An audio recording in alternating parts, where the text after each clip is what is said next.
қырғыз тіліменен сен алысқа кетпейсің. Если ты не знаешь кыргызского или казахского, то ты равно манкурт? Никаких M-words, да? Мне было обидно за наш государственный язык, что язык является каким-то ярлыком, да? Только из-за того, что их зашеймили, они останавливаются. С одной стороны, нельзя шеймить, с другой стороны, если тебя даже зашеймили, нельзя останавливаться. Нам навязали какой-то стыд, постоянный стыд за все, что бы ты ни делал, ты чувствуешь стыд за что-то, и этот стыд, он тебя всегда ограничивает. Ты произносила, и мне все равно появляется такой образ, что мужчина таким повелительным голосом говорит: кыргызча сөйле. Нужно просто, я думаю, заменить кыргызча бола ма деген казакша бола ма деп сурауға болады.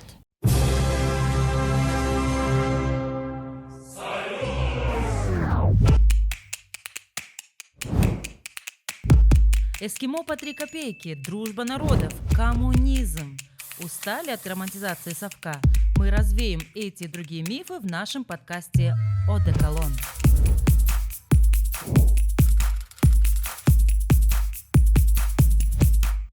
Барыңыздарға салам. Однажды, когда мы начинали делать видео об Баште на кыргызском, я тоже делала эти видео, нас начали в комментариях поливать негативом о том, что вот у тебя акцент, не говори на кыргызском, не надо делать видео на кыргызском. И говоря о деколониальной оптике, и говоря о языке, язык — это важная тема, которую нужно обсудить, поэтому добро пожаловать на наш подкаст «Одеколон». Сегодня мы поговорим о роли кыргызского и казахского языка в деколониальной оптике. Сегодня с нами в гостях Эркаим, авторка проекта «Сүйлө Тартынба», и Максат, один из авторов проекта «Казак Граммар». Салют малейкум. Можно еще раз? Салют малейкум. Малейкум салют. Валейкум салют. Главный вопрос. Как вы начали ваше движение? Расскажите немного про свое движение и как вы его начали. Движение? Вообще эта идея создания такой страницы, я, наверное, носила год, может больше, 2 года. Но предоставилась такая возможность получить грант. Я подала заявку на участие в проекте «Медиаджаса» и выиграла грант, небольшой грант, всего на 3 месяца, на 2 или на 3 месяца. И таким образом началась деятельность этой страницы. А вообще, что подтолкнуло, я придумала, это, наверное, больше подтолкнула война, которую начала Россия, что я просто подумала, вот было мирное время, было все хорошо, а завтра может случиться такое и с нами, ну, не дай бог, конечно, и ничего не останется. И все, что я могу сделать для сохранения чего-то своего, да, это, наверное, делать контент на кыргызском и начать побуждать людей говорить на кыргызском. Вот. Это, наверное, самый такой главный движок, катализатор, может быть. А так, у меня мама преподает кыргызский язык, литературу, и, может быть, вот от нее досталось вот какое-то вот чувство патриотизма.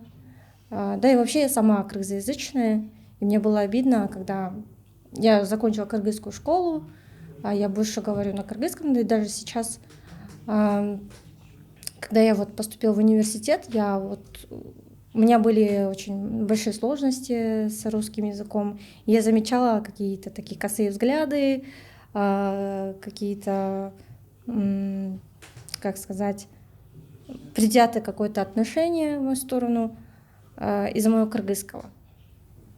И также, когда я уже начала работать, я уже как бы вовлекаюсь вот это городское сообщество, общество, я начала замечать, что вокруг меня люди разделились на 2 фронта.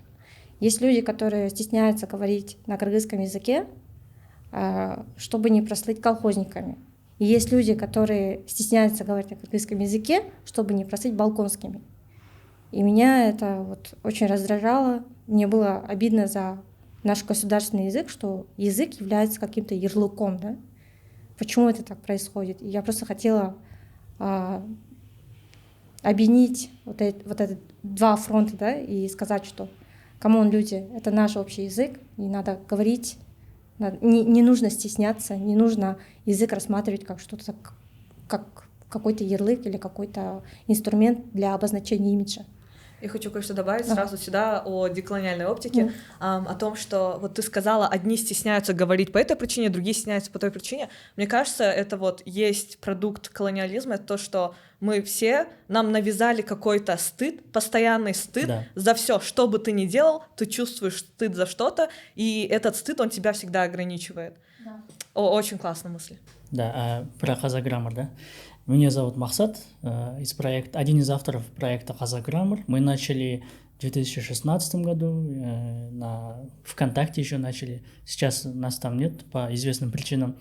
И мы сейчас в Инстаграме и в ТикТоке в основном. Мы занимаемся популяризацией казахского языка. Тоже это как бы к деколониальности напрямую отношение имеет.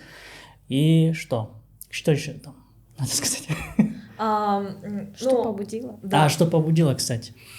То, что смотришь, оказывается, есть какая-то... Мы не задумываемся, когда разговариваем на русском, что есть, оказывается, вот есть та часть населения, которая не знает так же, как ты, два языка. Это, например, русские, да, особенно в обоих странах. И ты думаешь, а почему они не знают, почему такая несправедливость? Мы хотим, чтобы все были билингвальными, двуязычными. И это основная как бы причина, почему мы начали продвигать казахский. Потому что еще плюс русскоязычные казахи есть, которые не использовали по разным причинам казахский. И все это ты видишь, ты хочешь, чтобы и все были такими же билингвалами, как ты. Вот. Вначале это вызывает какое-то чувство несправедливости, обижаешься внутри что-то. Потом осознаешь, что нужно делать что-то для этого. Поэтому мы как бы из қазақша сөйле деген айғайлаудан перешли на қазақша контент жасайық, қазақша бірге болайық деген, вместе давайте деген сияқты. Содан бастадық. Вот как мы к этому пришли, да, вот. Да. И еще один момент интересный. Когда мы вот вчера с Серкаем, мы 2 часа на казахша общались, и самое загадочное, самое такое интересное слово для казахов, в частности для меня на кыргызском, эле. То есть, когда первый раз казах слышит слово эле, кыргызша, он что-то немножко начинаешь теряться. Что это означает? Что за деп ойланып қаласың. Потом как бы Элькаим начала объяснять, что в зависимости от контекста разное может означать. Это, по-моему, разговор со мной был.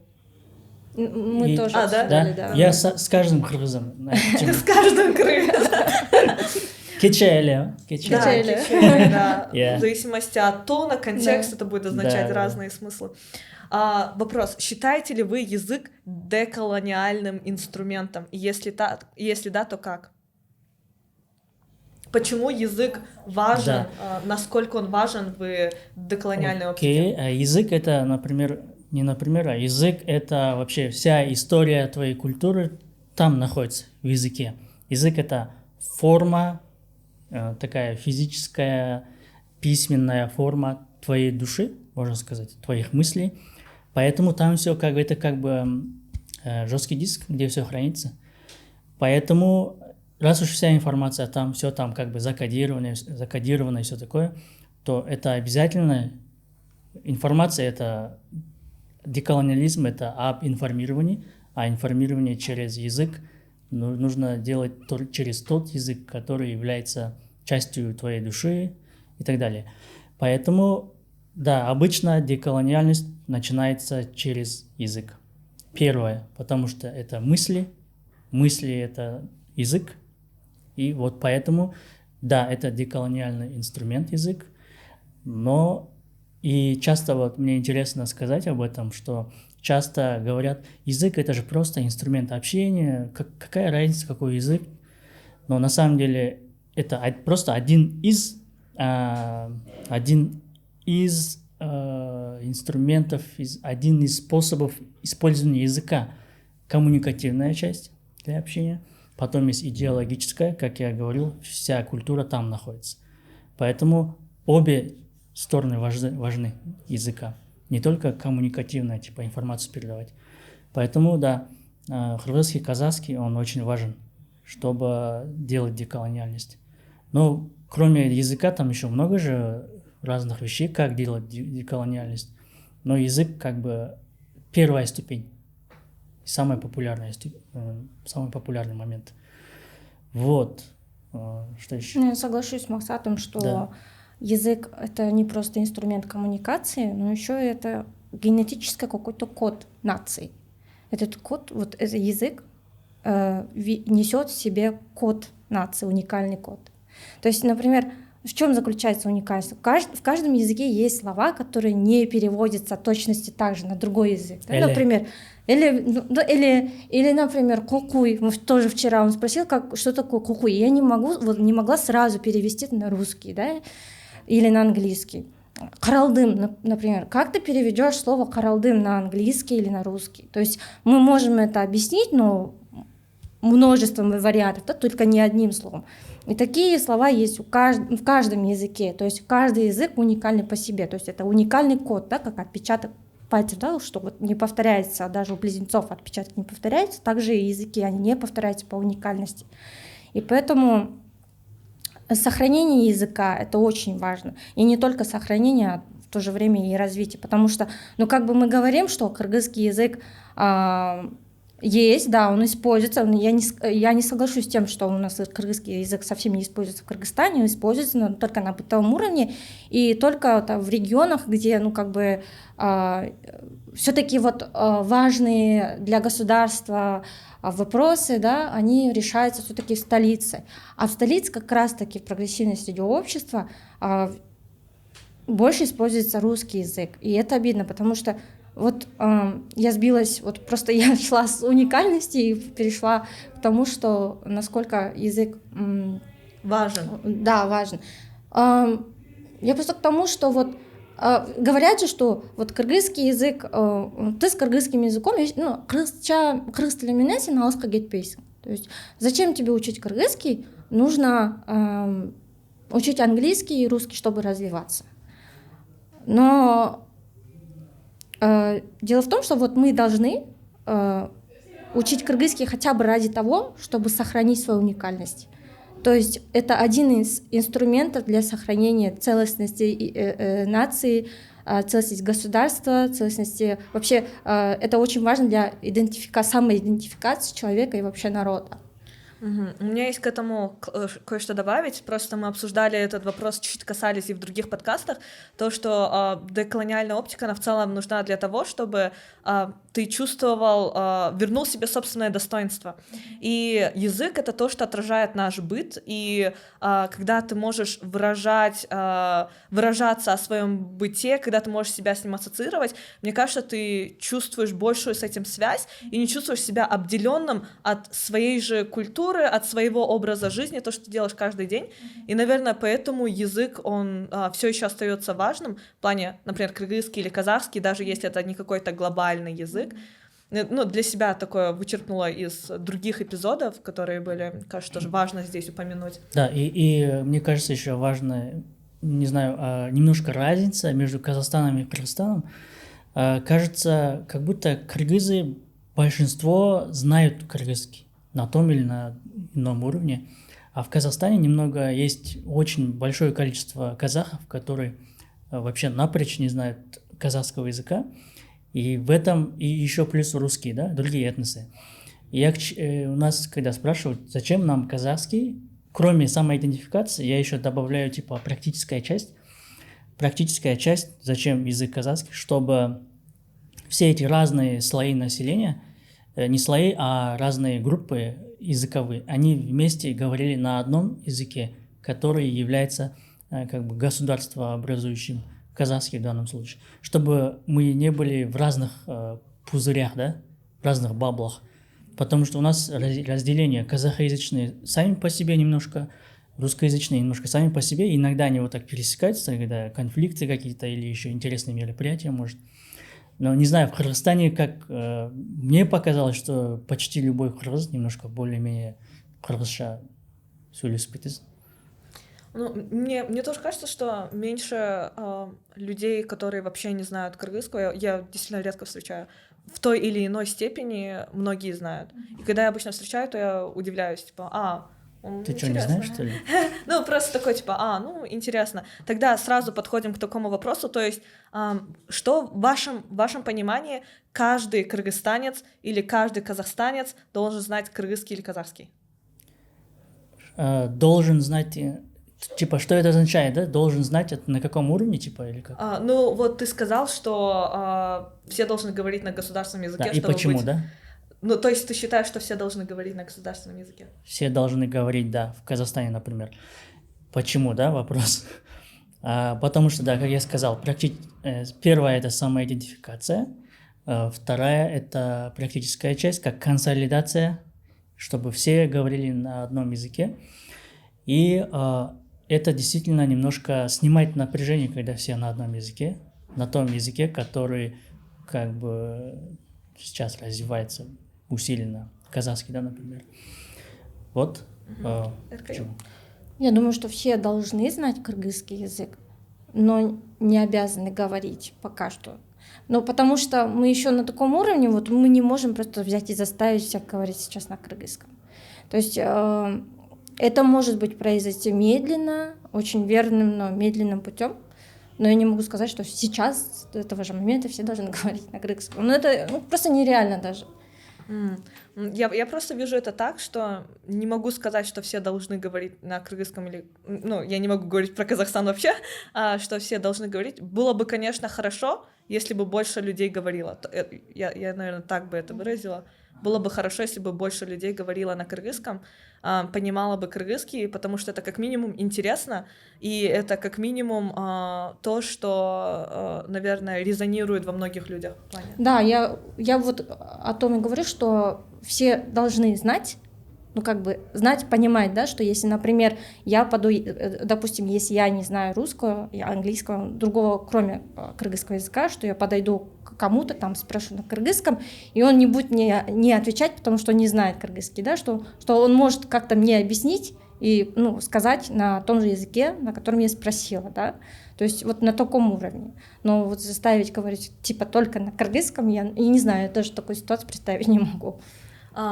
Хорошо, тогда получается, если кыргызстанец или... То есть, если ты не знаешь кыргызского или казахского, то ты равно манкурт?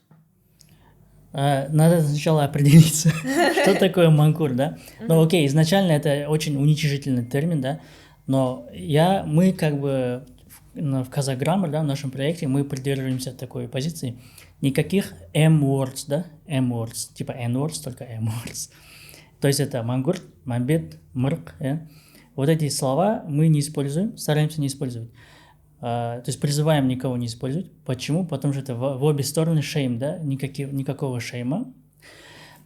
Если уж как-то говорить про кого-то мангурт, то это не тот человек, вот один мой друг хорошо сказал об этом, это не тот человек, который не знает языка, а тот, который не старается знать.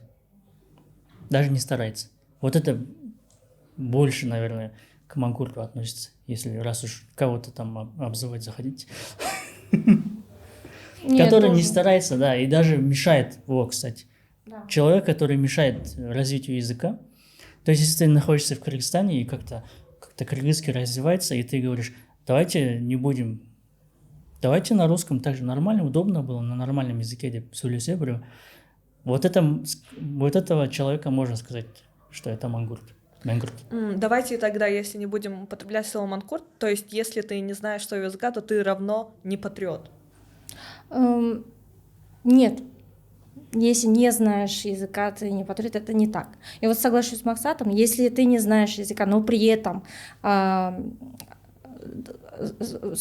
вставляешь палку, да, допустим, для того, чтобы другие изучали языки, или другие говорили на кыргызском, то это вот можно сказать, что это не патриот, ну или, как сказали, манкурт. Ну, я, кстати, вспомнила случай, что в комментариях кто-то писал, что зачем вот вы сейчас тратите столько денег на развитие кыргызского языка. Кыргызский так все знают, на бытовом уровне этого достаточно, зачем там развивать, что-то там менять, бла-бла-бла. И кто-то написал, ты манкурт, просто одно слово манкурт. И я такая, вау.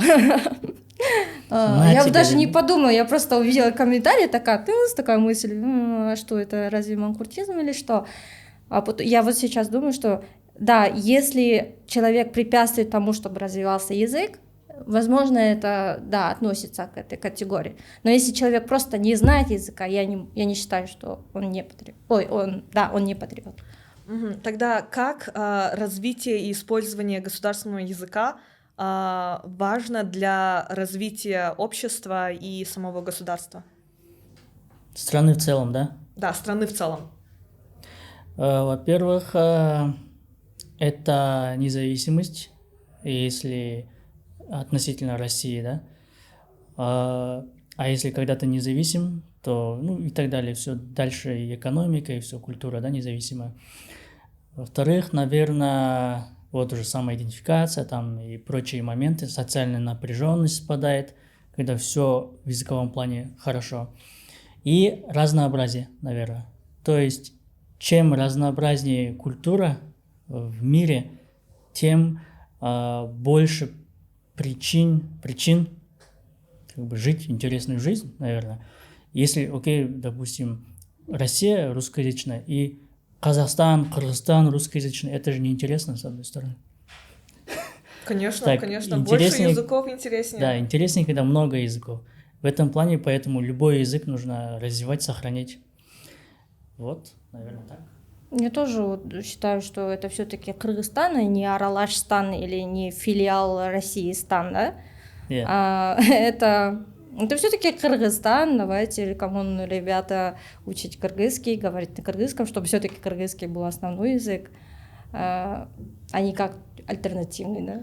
Мне очень нравится эта мысль, потому что вот независимость связана с деколониальной оптикой, и когда мы говорим о независимости, то это очень сильно связано с вопросом самоидентификации, и когда на чем построена твоя идентичность. Вот вопрос, когда такой стоит, то язык играет на самом деле очень большую роль в самоидентификации. Хорошо, мы уже коснулись немного этого момента, то есть как вы относитесь к акцентам и к смешиванию языков? Это да, пока это нормально, но нужно стремиться к тому, чтобы чисто разговаривать, потому что, например, был момент, когда я смотрю некоторых подкастеров видео, когда они начинают в одном предложении начало казахша, конец на русском, то это немного, у тебя даже у слушателя в мозгу немного начинает замыкать из-за двуязычия.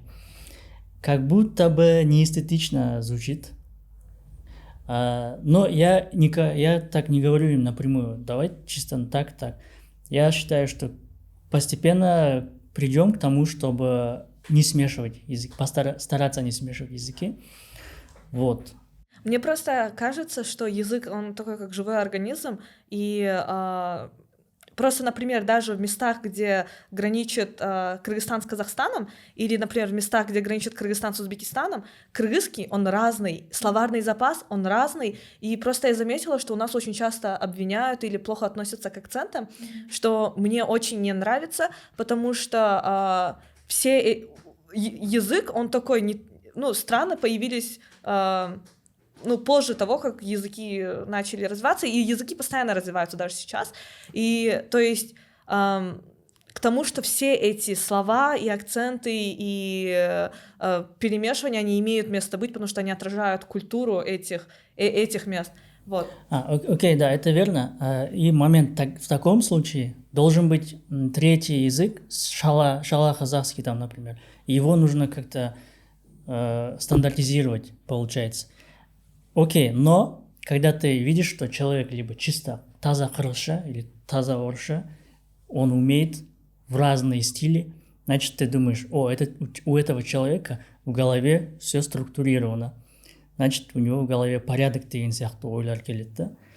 Оны нормально адам екен. То есть, если ты шала кыргызша сөйлесең, онда у тебя как бы ты не стараешься структурировать. Это все-таки разные слова. Вот, И нужно например, стараться когда я структурировать. стараюсь говорить только на кыргызском, у меня появляется сложность, меня этот затормаживает, я по ходу начинаю переводить, и этот процесс, он длится дольше, чем когда я говорю на русском, да. Поэтому я хочу, не хочу, я добавляю кыргызча, орусча аралаштырып кетем. Потому что я не хочу этот процесс, чтобы он был долгий, чтобы я как бы эльдерді жүдетпейін деп. Поэтому, акцент, мне кажется, акцент это абсолютно нормально. Да, акцент нормально, потому что главное, чтобы тебя понимали, наверное, особенно когда иностранные языки изучаешь. И не стесняться своего акцента, это тоже важно. И еще плюс, чтобы тебя не шеймили за акцент, это тоже важно.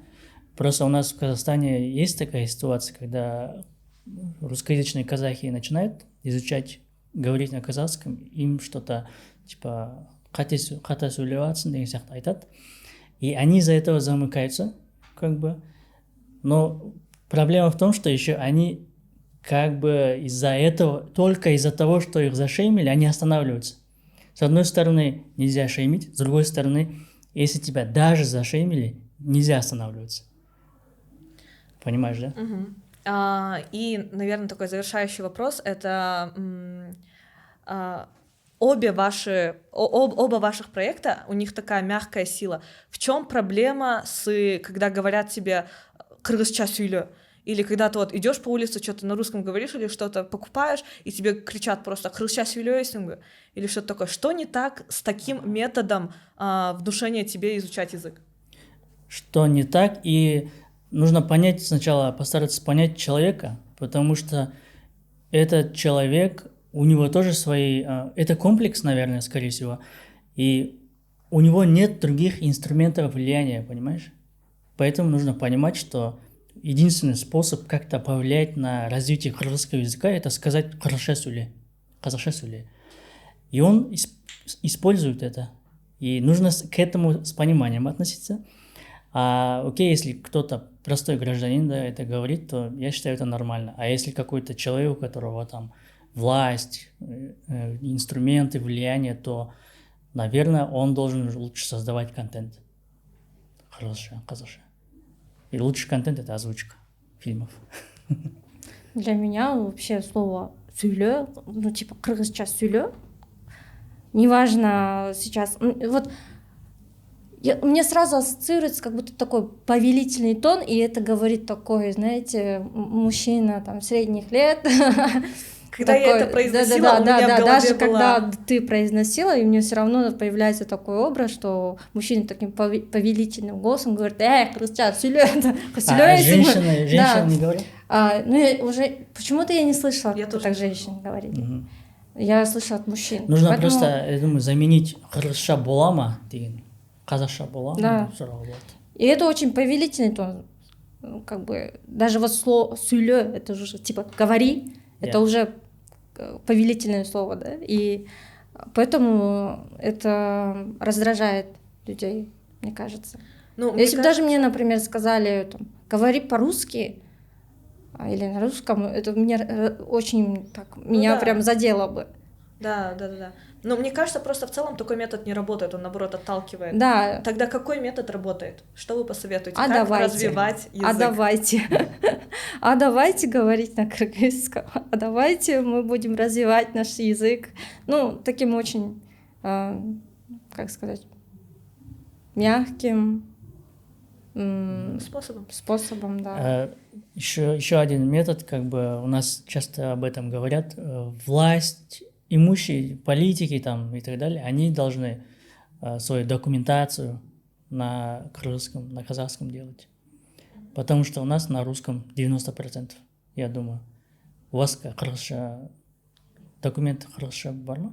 Да, документы. Или хотя бы 50-50 там есть такое? Да, нет, официально документы у нас должны быть на кыргызском, нужно на кыргызском. Но когда в парламенте там обсуждения идут...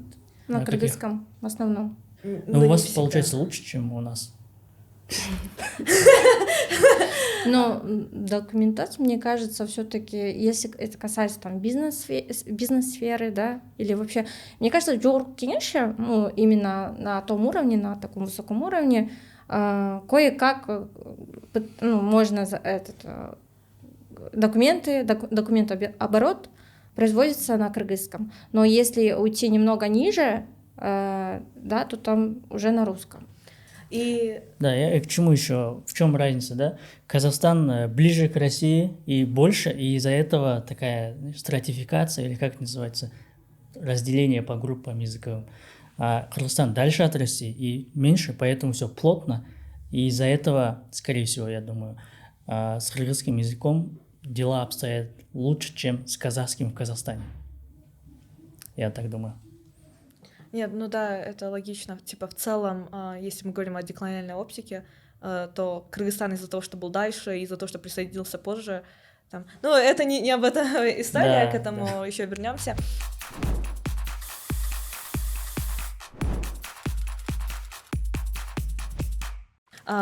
Мы уже об этом вначале чуть обсудили насчет ваших проектов. Просто когда я спросила тогда, а как развивать язык, я чуть ожидала, что вы, может быть, расскажете про мягкую силу своих проектов. Да, я расскажу. Что вы в своих проектах используете, типа, какой метод в своих проектах? Мы делаем акцент на вежливость. Не требовать, Ну, окей, требовать это важно, просто нужно требовать вежливо. Типа, можно ли это все на казахском? И требовать много раз, многократно. Если он один раз отказали, значит не останавливаться, еще и так далее. Второе, делать уникальный контент. Это такой один из важных моментов. Уникальный контент на казахском. Например, озвучка или кино снимать и так далее. Мы, как на своем уровне, делаем любительскую озвучку сериалов, аниме и так далее. Например, недавно мы делали The Last of Us, казахскую озвучку и так далее. И я не знаю, вот в кыргызском интернете есть ли это озвучка на кыргызском, я не замечал особо. У нас есть озвучка аниме любителей, озвучка фильмов любителей. И вот это важно делать, потому что это сразу привлекает внимание молодежи. И акцентировать на молодежи, потому что людей 30+ уже не поменяешь. Уникальность страницы Сүйлөт Тартымба, наверное, в том, что я просто беру элемент поп-культуры и просто интегрирую поп-культуру и кыргызский язык, да, совместно. И я никогда не пишу, не говорю там, это правильно, это неправильно.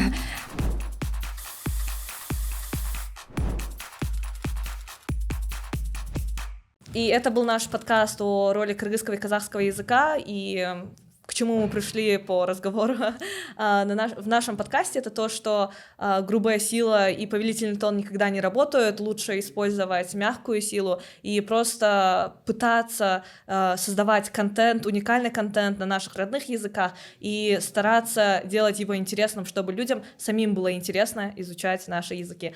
Спасибо всем, увидимся в следующем эпизоде. Йоу!